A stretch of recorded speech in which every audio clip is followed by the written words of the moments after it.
ওই যে হইব তুলি ভিডিও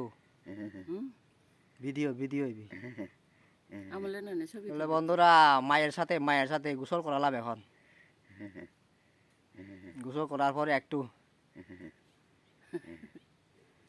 মাকে হাজাছি মাকে অনেকদিন অসুস্থ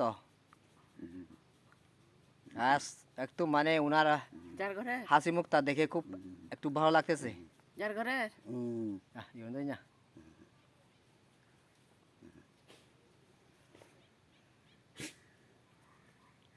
সবাই একটু শুভ কামনা করে দিবেন ভগবানের কাছে প্রার্থনা করে দিবেন যেন সুস্থ থাকতে পারে এভাবে আমাদের মাঝে থাকতে পারে মতো